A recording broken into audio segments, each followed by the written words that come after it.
Hey everybody, it's Book of Katherine. I hope you're doing well. So, I'm going to talk to you guys about whether or not a girl is being straight up when you accidentally get into a relationship. So, here's a little clue in. Guys, if you're in a relationship and you didn't mean to get into the relationship, or you've been talking to a girl for a while and you didn't know she had a kid, like you were into the relationship for a month, or you were into the relationship for a little while and she had a kid and you found out about it a little while later or anything like that, that was not on accident. That's not on accident. There's a little, I've been reading through things, let me go get it, just a minute. Okay, I found it. So we have been doing so much research, right? Remember I said because of the research we've been doing in the last year, I remembered this as a kid and I had to search online. Do you guys remember this on Twitter? If you've been with me on Twitter a long time, I finally remembered what it was and found it because the pictures, I had to search what kind of picture it was.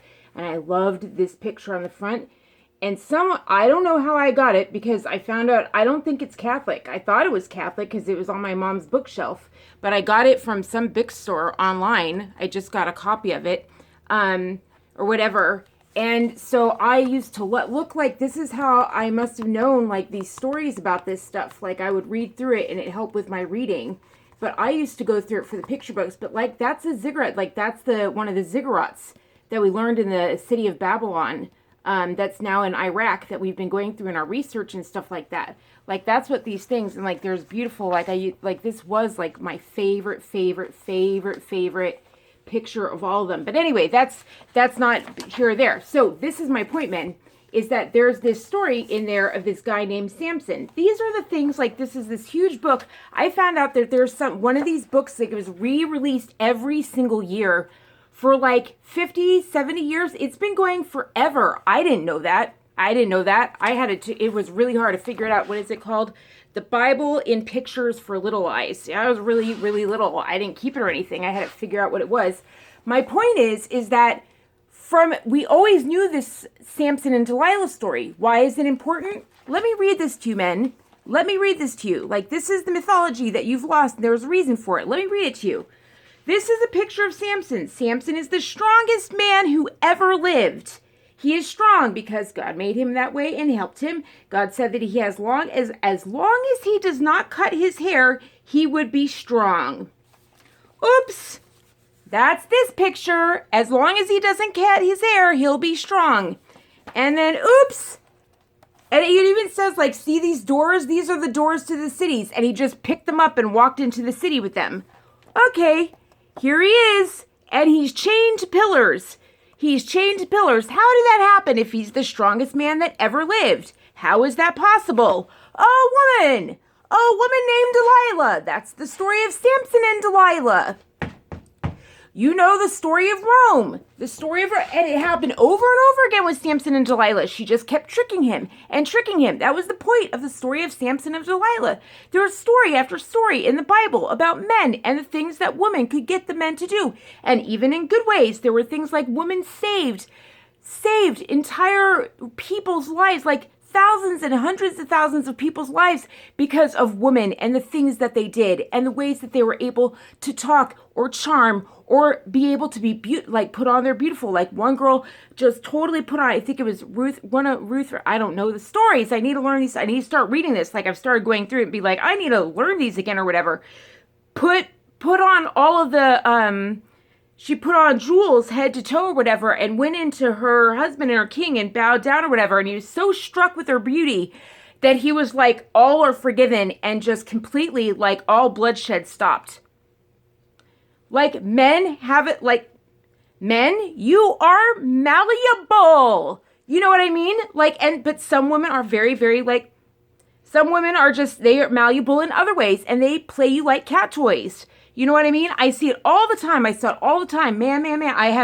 I've told you, I've been through periods in my life where I had more female friends and then more male friends and more male friends. Oh my gosh. And I've seen every single thing under the sun. I've traveled so many places. I've just lived too many lives. And I'm telling you right now that there's every kind of woman under the sun, and women know what they're doing, men, when they are in a relationship with you, especially today, or if they have a kid, and then they're not in that relationship anymore. And it is not, they do have a choice. Women do have a choice, and it's good sometimes when they leave, but also sometimes, I mean, there's There's a reason it didn't work or whatever.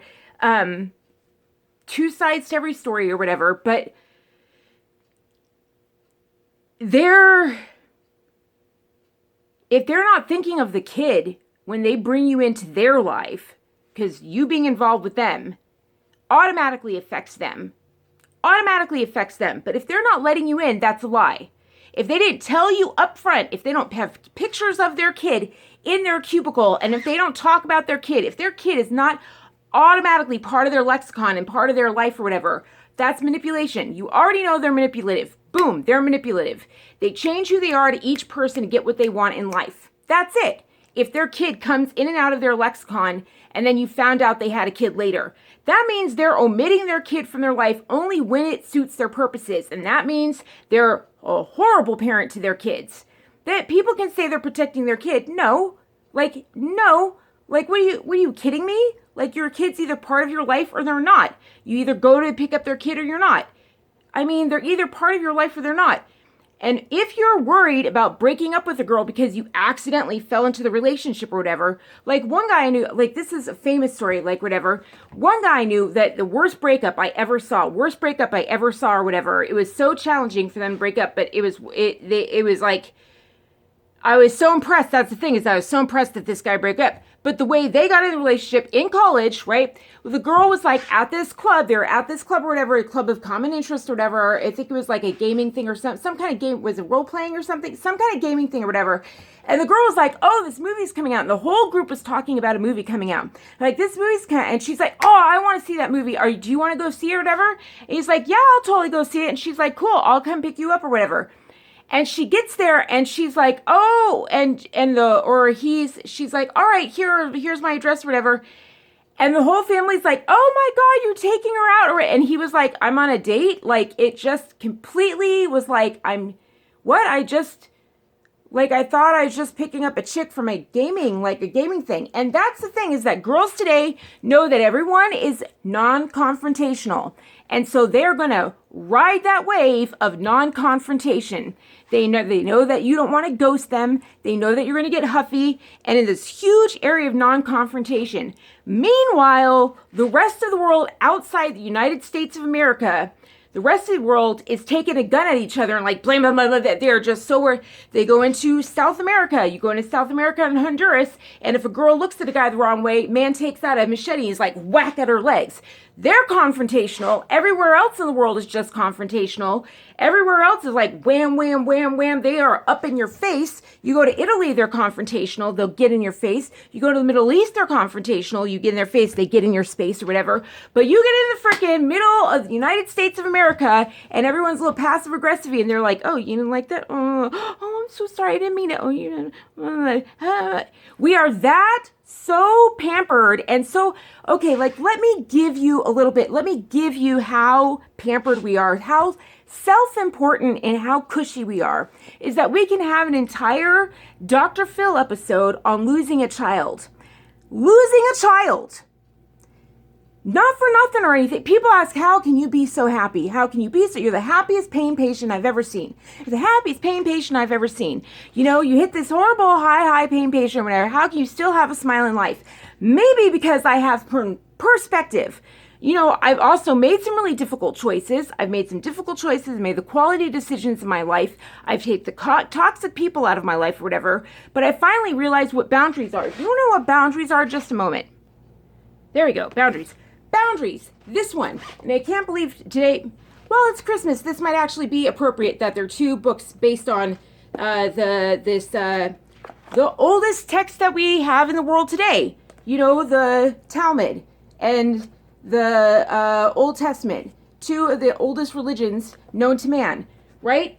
I have a whole desk over there. You guys have seen it. See my reading list. Got tragedy homes. I don't think a single thing over there, like the Gift of Fear, I don't think any of that stuff is even based on those things like Sex for Dummies or whatever. But Tiberius, what are you doing? But boundaries, right? So this given to me when I was really, really young by an amazing counselor. And I was just, it worked for me when I realized this big thing was, you know how Dr. Phil's always saying you don't reward bad behavior? And you know there's a reason everyone just gets worse and worse in America? Because that's terrible advice. I learned boundaries. There is this. And this is a street. And this is like me versus them. And I learned that when I do something, my consequences of my behavior should affect me. And when they do something, their consequences of their behavior should affect them. So if an addict drinks a ton of alcohol and they get really drunk and they pass out on the floor, their actions and their decisions shouldn't affect me at all. They're going to live their life on the floor, and I'm going to go on living my life. You want to drink? Go ahead, enjoy that. You're on the floor and you're throwing up? Enjoy that. Bum. Not my problem. Not my problem. You want to throw up on the floor? Not my problem. You want me to get that? Sorry, no, you made that decision. No, that's your decision. That's your problem. Not my problem. Not my problem. You want to drink it? No, we're not going to be doing that at my wedding. So you want to make that decision? Do you want to come to my wedding? You need to be this. You need to be that. This is the code of conduct at my wedding or whatever. We're going to have bouncers at the door for this. The church requires this or the venue requires this, and they're going to ask you to leave. If you decide not to do that, if you decide to do this, then you take the consequences of that behavior. And that's it. And almost everyone on Dr. Phil, what they do is they come to them and they say, this is me. And my kids or my family member or whoever, them are doing a bunch of terrible, terrible things. And I am taking on the consequences of that behavior. They are stealing. They're taking my car. They're taking drugs. They're doing this. And I am paying the bail. I am paying the rent money. I am paying this. I am doing the child support. I'm taking care of their kid. I'm doing this. I'm doing this. I'm this. Help me, Dr. Phil. And he says, don't reward bad behavior. What the does that mean? No, they are not reaping. And what this amazing book said was, which is what convinced me to actually buy it and actually do it, was the therapist played the tape for me of the guy that speaks. I don't know, I don't know, was it Henry Cloud and John Townsend? So they had a tape and they played it for me, and I was like, okay, that makes sense to me. Because the guy was telling a story at the beginning of the tape. And he said this, I'll actually tell you the story. He said, two people came in, and he said a family came in and they said, my mom and dad, I don't remember, just a family just like Dr. Phil came in and they said, our son's done this, or our daughter's done this, and then this and this, and been kicked out of this, he kicked out of all these places, and we have a big problem. Our son has this huge problem. They've been kicked out of all these places. They're not being accepted by any schools. They're doing this. They have all these drugs, and I think one of the doctors was like, really? That's okay. And he said, yeah, all right. Well, where is your son and or daughter? And they're like, oh, well, they're at a ski resort right now with their friends. And they said, okay, well, I don't think I need to see your son and or daughter. And they were like, what? Didn't you just hear the list of didn't you just hear the laundry list? And they said, who's in the clinic? Doesn't sound to me like they have any problems. They're living on a ski resort. Ha! And that was it. That totally made sense to me. Like, I was just like, that makes sense to me. I was like, where's the book? I need to buy that book. And that's when my life really turned around. When I was just this little teenager. Like, my whole life turned around. Swear to goodness, like UCLA, I went to UCLA with that book, and I just, like, my whole life, I got so much more out of that school that I would have coming out of an abusive home. Like, I was able to understand the school. If I had gone into that school just to being an abused kid, it would have been, and I had that right before I went in, and it just changed everything for me, because I was just like, well, what is, me versus it? Like, what is it? Like, I need to, my suffer the consequences of my own actions. And my whole life has been really more me and me learning how to take on the consequences of my actions and not letting anyone else's consequences take on theirs, and choosing people who also live like that, who are willing to take on the consequences of their actions, who are willing to allow me to take on the consequence, who are okay with me taking on my own life and this way. And the thing is that these girls come around and they don't want that, men. These girls come around and they're like, no, I want to go ahead and deal with that. Like, they'll see you make a decision, girls. Like, you'll make a decision, men. You'll make a decision, and these girls will be over here, and they'll be like, well, no, that's going to have this consequence. That's going to have this consequence. You should really make a different decision.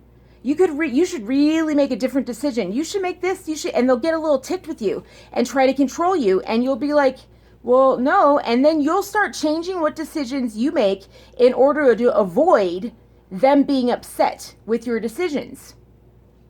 And that just means these people are unhealthy. That's codependence, when you need to, like, you're making your life decisions based on how these people feel. And it's hard doing a YouTube channel that way. Sometimes choosing videos based on how other people feel and how they'll do it. It's very different. I don't want to, I look at the beginning of my channel and I'm like, oh gosh, I feel like I've changed. I'm like, well, how could I not? I've grown as a community and I hate seeing that I've changed. And then I'm like, well, is it for the good or is it from the bad? And then I'm like, well, I try not to, and I try to not be codependent. And I'm like, well, but the thing is I've built in things, but I'm very conscious of it.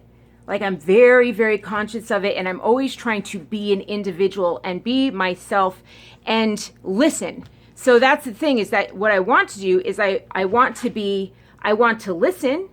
I want to listen to you guys and hear you guys. And I want to grow and hear things, but I don't want to be codependent where I don't myself personally change and feel like I have to mold myself to be what everyone wants me to be. That's impossible to do. What I want to do is as I go along, I grow. And I actually think that, now that I think about it, my illness kind of forces me to do that. I mean, I can't, my illness forces me. I think this Christmas has been the hardest because I've been wanting to say so much as I've been doing. Anyway, I'm on a different topic and here we go. So men, back to it. Sorry. Samson and Delilah. My point is, men, is that women are wily. Some of them do it and they don't even realize it. But one of our gifts and talents is charm.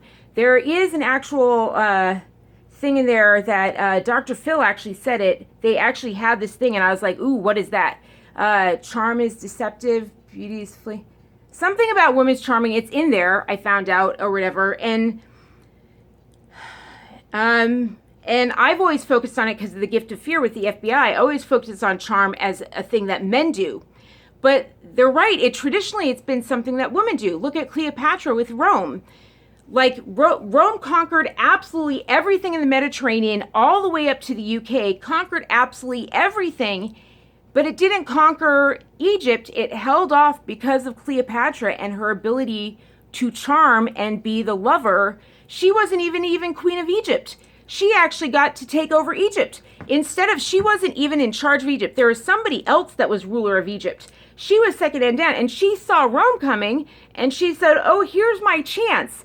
And somehow she finagled herself to not only get Rome to not conquer this guy, but get Rome to conquer this guy and have herself put in, and take. So somehow she got 2 punches, got this guy taken out and this guy taken out. So basically she usurped Rome and had Rome take out her guy. That's impressive. Twice. She had 2 Roman leaders do that. Women are good, men. You cannot underestimate women.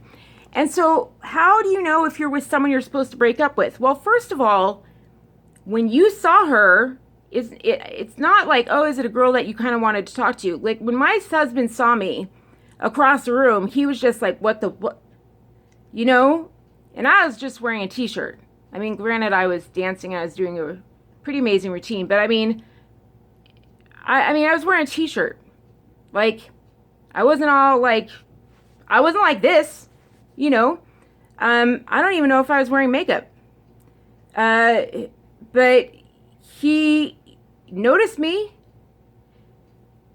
There is, unless you're here's the question. Here's how you know.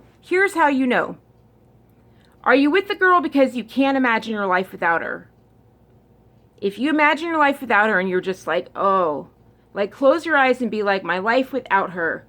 If you think my life without her and you feel a sense of relief, oh, my life without her. Okay, that's a little bit easier. Just imagine okay, life is going to be without her. If I found, what if I'd never met her and life was just without her? If there's a sense of relief, then you're supposed to break up. If you're oh, my life without her, and there's a sense of terror, I don't ever want to lose her, then you're with the right girl. If the sense of terror is she's going to find me in the afterlife and murder me, then you need to break up. You know what I mean? So, But there's a lot of girls who are just, getting guys, and a lot of guys who are just staying with a woman because it's a mother thing. You're just with a girl out of fear because she'll do little things for you. She'll do little things and motherly things for you that you think are nice. And a lot of it is because they're at work and you're thinking, oh, she'll make work miserable for me or something like that. Now, let me tell you the things that you're not considering.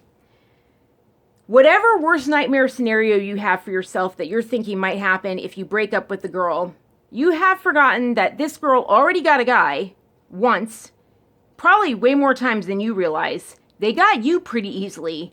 They know how to get a guy. They know how to dupe him.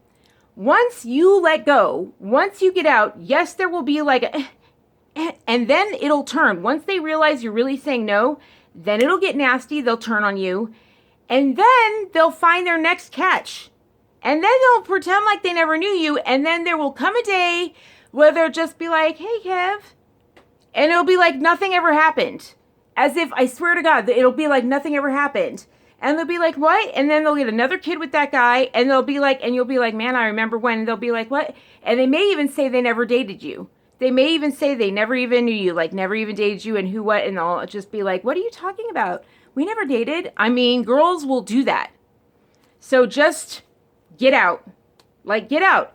You're supposed to be thinking about you and the consequences and the decisions you are making. You. And when it comes to dating men, I understand people seem to be giving a hard time. Like I was listening to Jesse Peterson recently. And he just gives men such a hard time for dating women with a kid. I don't think he understands how much that pulls out the leader in a man. It makes the man feel like he's being the man in a family. It kind of makes a man jump forward and feel like after being emasculated in all these people in society, he's kind of like, I'm the leader of a family. Not just the guy with a girl that maybe he'll go somewhere, maybe it won't work. It's, I have a girl to protect and a girl with a family. Like, I have a leader role. Like, I'm kind of like part of a family unit just a little bit. And I could be leader of a family. Like, I'm kind of stepping up. I'm kind of it gives them a little bit of a knighthood there. And we got to kind of give these guys a bit of a break. The only thing is that they're not seeing, because, society kind of wants to reward all the guys who step up and, like, all of them, like the greater society is like, oh, men, you're so great for taking on women with a single kid. Yeah, because none of the women want to do it. You want to hear a big secret? You want to hear a big secret, men who are married to women who are like, oh, I'm stay-at-home mom.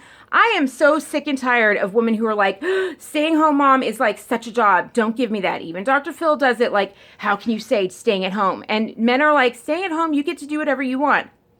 Yeah. If one more person says I'm pro male channel instead of like created equal, I'm going to lose it. I sit on a bed all day and my husband makes my meals for me. Like without complaint. Like, I mean, there are days where he's like, oh, when I'm like, I need this. And he's like, very rarely. There's most men would have left. He really does. He did nothing to deserve this. That's for sure. He takes his strength and he makes meals for me every day, and he gets up every day, he goes to work, makes meals for me at lunch and makes meals for me at dinner while I sit there and film Taz, and he comes up and he's like, here's your meals, mommy. And I sit there and just, sometimes I have to just choke back the guilt sometimes of like, not being an equal partner functioning in life. Do you know what I mean? And I know that I have to fight back, and that's something in therapy and stuff that we have to do, because this is just, life is crap. That's what I was saying before when I was like, we were so cushy in society that we're like, losing a kid is like everything. We're like, oh, it's unnatural to lose a kid. And I'm like, are you kidding me? Since the beginning of time, people lost kids. You lose a kid. People, do you understand how many people lose kids? How many kids do not live? Like, that's what happens. People lose kids. Death, famine, fire. People lose kids all the time. People lose them in pregnancy. And people act like it's the most earth-shattering thing. People like, I was saying, like, people, why are you so happy? Because life has pain and we have it good in America. We have it freaking good. I do not live in a place where I only have 50% of the rights of a man, and I don't have to wear a black garb over my head because I was born into a religion where by law a man is supposed to beat me. By law, if I don't have my eyes to the ground 24/7. That's why they're covered in black. To cover their black and blue broken bones from the beatings. I wasn't born in those 55 countries. I wasn't born in South America with the hacking. I've got it good. If you lose a child, you're doing really well in the world because there are kids dying right and left everywhere else. Most parts of the world, people are selling their kids to survive. And I'm just like, we are so pampered. So loss is just this huge, we get this itty bitty. So when a girl turns you down and you're like, you're ruining your entire life because you're scared of how a girl's going to take a breakup. We've come a long way. I guess we haven't come a long way of Samson and Delilah. So men, you just need to read Samson and Delilah. And maybe I shouldn't be taping because I'm all over the place again. I don't know. So, here was the big trick. You want to have a big reveal of how manipulative women are? Do you want a really big reveal? Because even I got taken into this one. Even I got in. You know, I hear on every freaking TV for the last 30 years, women have to scrub toilets. Women have to scrub toilets. Oh yeah, staying at home is so hard. Women have to scrub toilets. Do you want to stay home and scrub toilets? And that one line, women have to scrub toilets, shuts men up every freaking time, doesn't it? No, they don't. No, they don't. Women don't have to scrub toilets. They haven't had to scrub toilets in 50 years. Do you know what these are? These are the little automatic bleach cleansers that you put in your freaking tank. And every 2 months you just switch it out and it stays nice and clean. It's just an automatic toilet boy cleaning. Automatic toilet bowl cleaner. Bleach with every flush kills 99.9%. My bowls never look so clean. Just you drop in the tablet. They've had these for 50 years or whatever? I wouldn't be surprised that now that I share it, the climate change people in Germany, unless maybe they own Clorox, it's the only reason they don't do it, they're going to outlaw it now so that women have to scrub the toilets. But, women are their main people in Germany. Merkel and all the princesses, Queen Sophia of Sweden, who is the daughter of the president of a Nazi German company. That, I don't even want to get into all the Nazism in Europe. I don't even want to get started on the royalty there. And how everything is guilty towards that. And I'm just saying, women can be highly manipulated. There are great women. And that's what I'm learning, is that this mythology of the Bible, I really wish my parents had been teaching me this more. First 1.5 million, 54 languages since it first appeared in 1956. I think we should all get this thing. I was flipping through it today to find it, and there's all these amazing pictures of Egypt, Pharaoh in Egypt, just these beautiful color pictures of Pharaoh in Egypt, and the things, even the tales about Daniel that we've been learning, beautiful, but all these stories about women, they tell us there's no woman in the Bible, and there's a ton, and I'm just I don't know, I just as a kid loved looking at the pictures, but yeah, right there, Samson and Delilah. Isn't it interesting that has those vines? Interesting that it has the same vines that the UN used, the Roman vines. Isn't that interesting? So the strongest man in the world, the story in the Bible that the strongest man in the world was taken down by a woman. She had his eyes gouged out.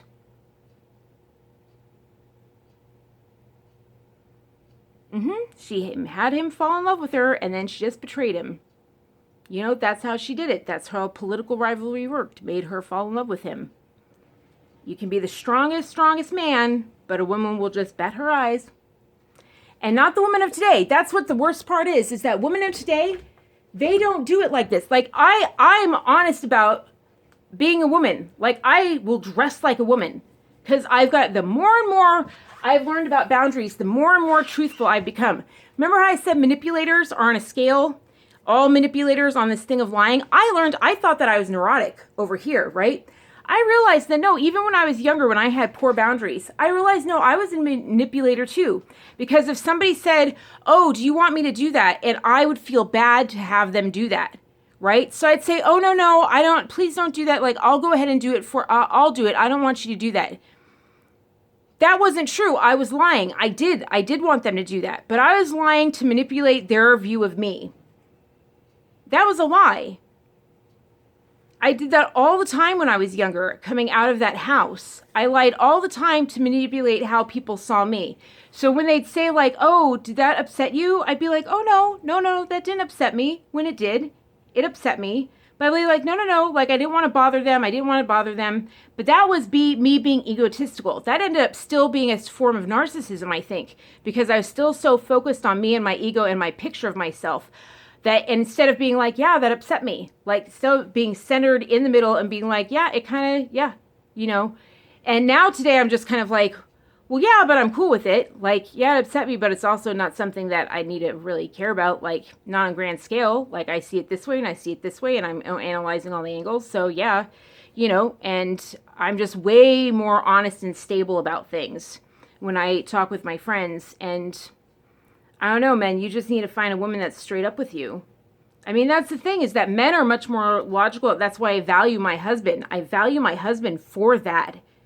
You know, and women who are manipulative, they'll take you down for that. They'll make you start questioning your mind, men, when that is actually your strength.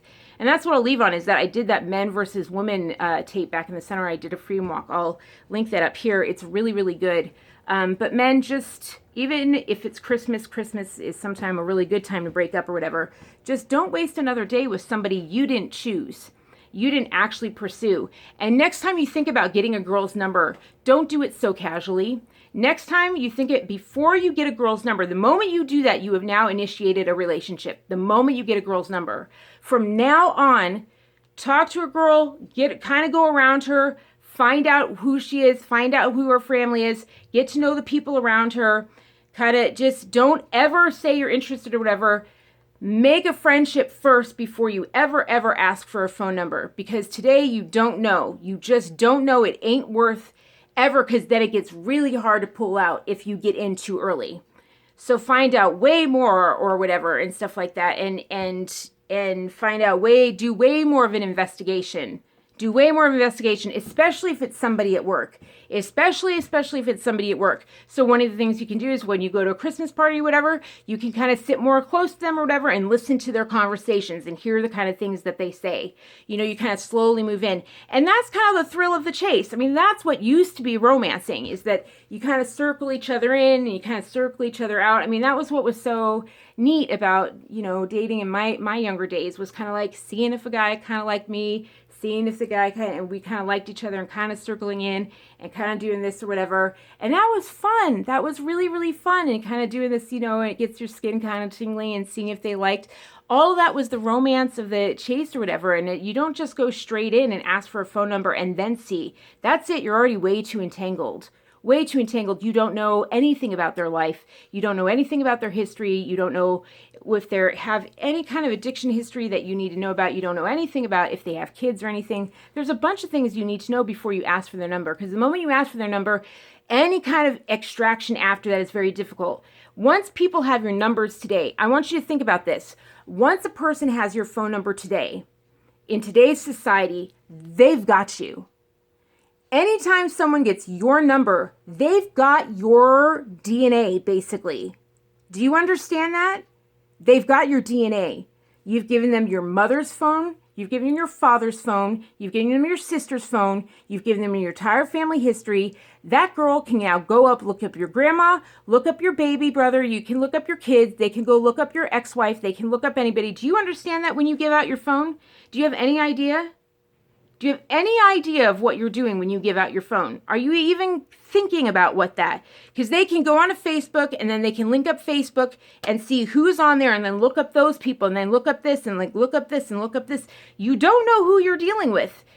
Giving out your phone number is not just a casual thing anymore. And then they look up pictures and they can do Google search on your picture and then Google search on the pictures that are on your pages. There's just, you don't know how women think, I guess. You're just interested in the girl. The girl ain't just interested in you. In order to learn about you, the girl wants to learn about everyone around you. That's how she learns about you. She doesn't think, oh, study his page. Women don't think like that. Oh, all the girls are smiling right now. Look around you, man. All the girls right now are like, that's right. They're getting that smile. That's exactly what they do. All the girls go, oh, I want to learn about him. Dig through their entire family tree, entire friend tree, entire blah, blah, blah. They search your entire, like they get like FBI on you and they search everything because they think searching everything around you is getting to know you. And that's why I say get to know, go around her and check out and listen to what it is, how she treats people, how she is towards people. Does she treat them well? Does she treat people nicely when you're not around? Or is she putting on airs for when you're around? Is she kind of different? Because girls will do that. They'll know you're in the area and then they'll suddenly be nice to a coworker because they know you're around. Oh, girls are smiling again. Man, don't you? I wish you men knew the play. Okay, watch Taming with the Shrew. Watch Taming the Shrew with William Shakespeare. That's the problem. We don't start watching all of Western history for the last, any kind of history plays for the last who knows how many years. Oh my gosh, Hitler, Nazi Germany. Women played a huge role in bringing Nazi Germany up into fruition. Like, women were the head and center of it. Like, center, like they were the ring, heart of Nazism. Men, you need to learn that woman,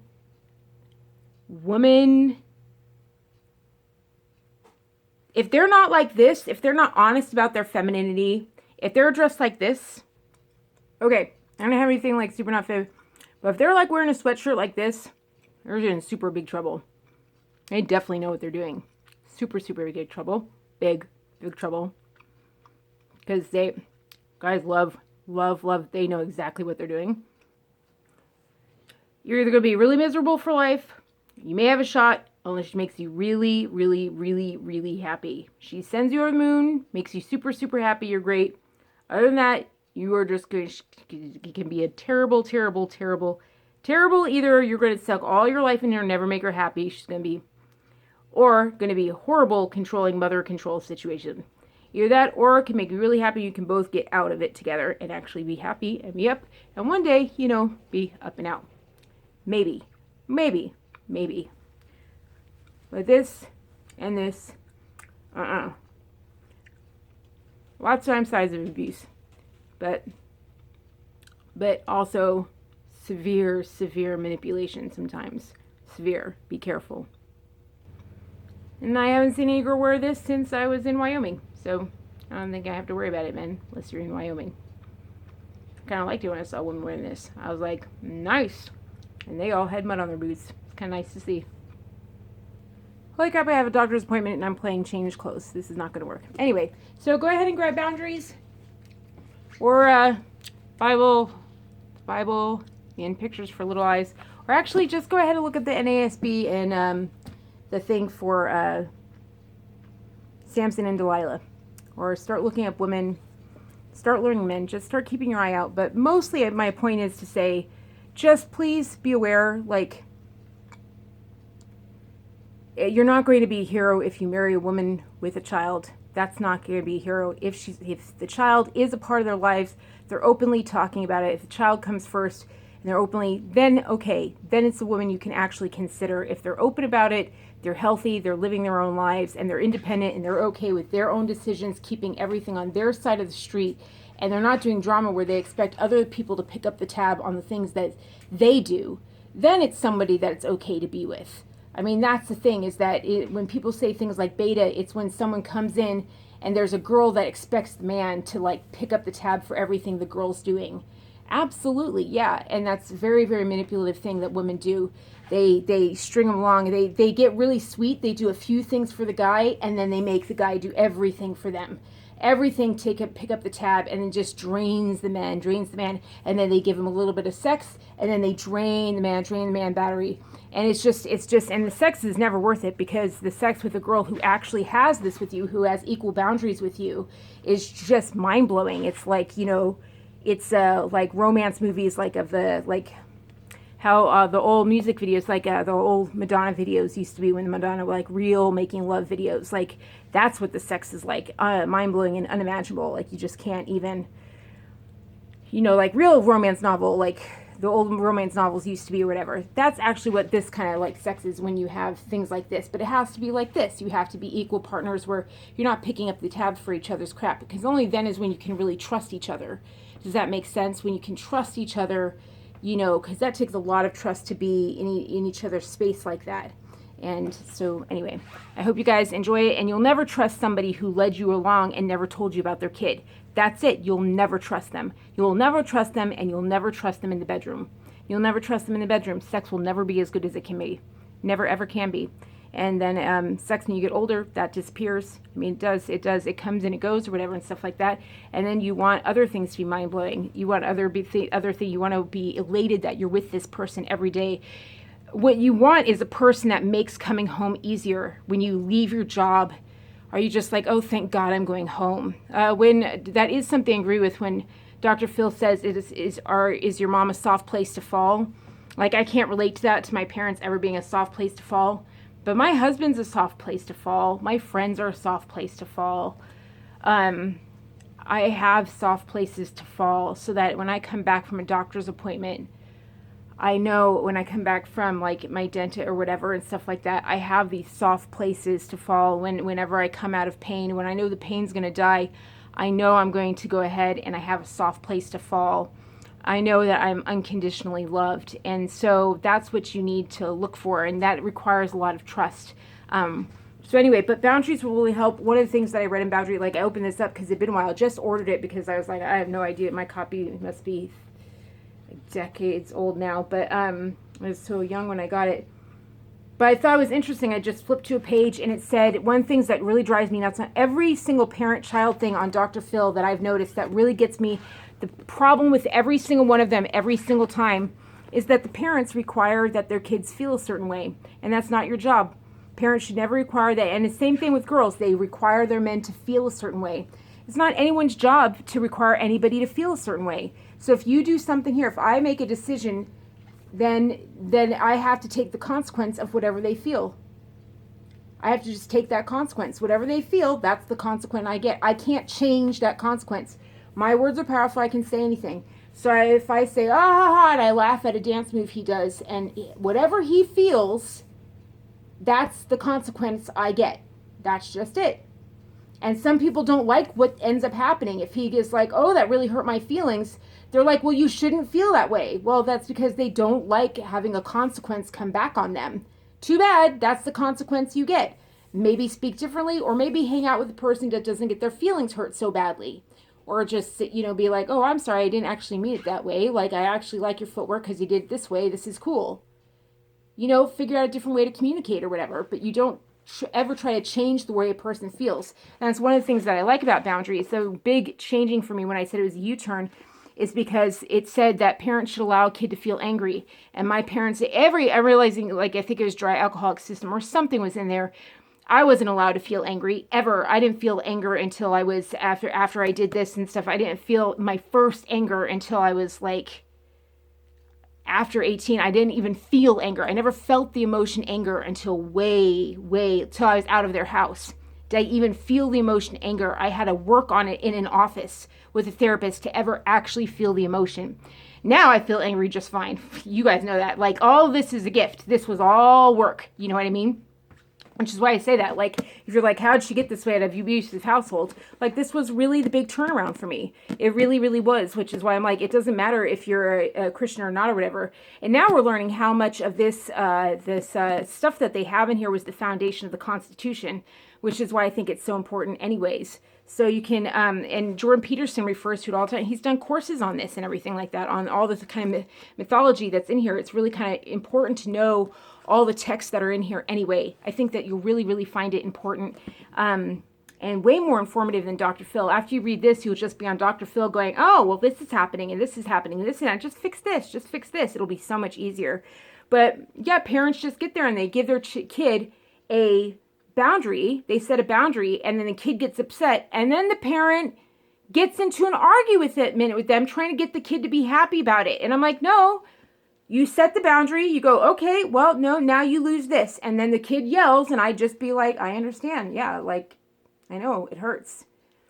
And I just let them yell, and I'd let them slam, and I'd let them whatever, and I just wouldn't engage. I'd be like, as long as this boundary and you're not going out, that's all I care about. As long as they don't, I just watch and see if they, as long as they don't go out, that would be the boundary. And the thing is that if you don't argue with that kid's anger, if you let that kid rage and be angry and be so upset and let them experience the consequence of their actions, of the pain of the boundary, if you let them experience the pain of the boundary, the actual punishment, which is the pain of the boundary, if you let them experience that, then they'll obey the boundary. They'll get it all out, and when the boundary comes, they'll just, that will cow them and they'll stay with the boundary.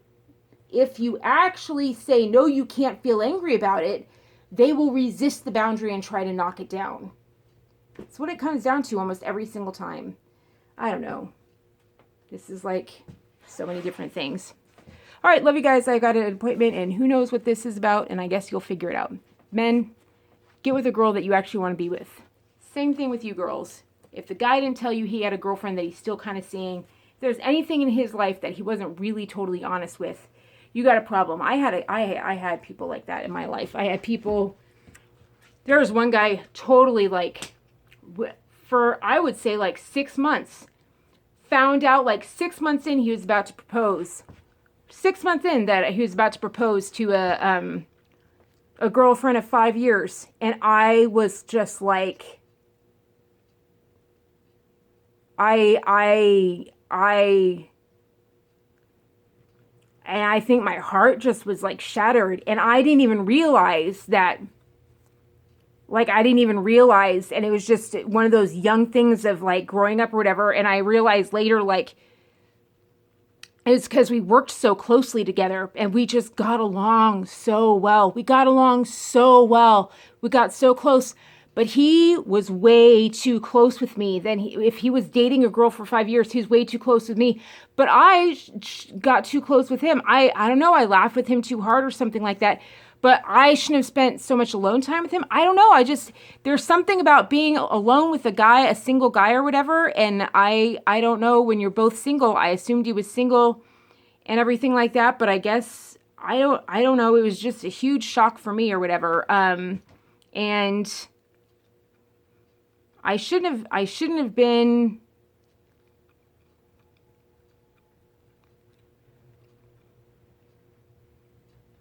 I don't know. It was really, really weird. It was really, really,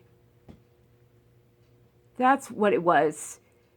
We had both talked about so much about family and this and that or whatever, but he never mentioned not just a girlfriend, but someone he's about to propose to. And when he told me about it, you know what he actually said? He actually said, well, I have a ring. That's how he told me about her. Well, I have a ring. And I was like, what? And then as he said, I have a ring, I think that's what really hurt. He said, I have a ring. And he said, well, it's been 5 years. So basically it's time to either or get off the pot. And that's what hurt. Because I was just like, I don't know. I feel like if man can say that about one woman, that's the way he feels about all women. I don't know why that is. But I just was like, ouch. Ouch. Ouch. I don't think that way about marriage. I think marriage was a little bit more important to me when it comes to a lifelong decision. And I thought that he didn't leave, like, we really, I don't know, it's very, very interesting. So, and I thought that was a terrible reason to get married. To crap or get off the pot. Men do that. You guys sell yourself so short. I've seen a lot of guys do that. Just be like, well, I might as well. Why do you settle? My guy didn't. Love you. Bye. Hey, baby.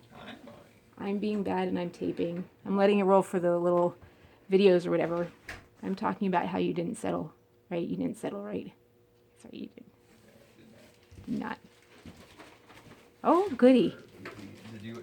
All right, hold. I should stop this before. Well, I don't want to get all our business on the. All right, I love you guys. Bye.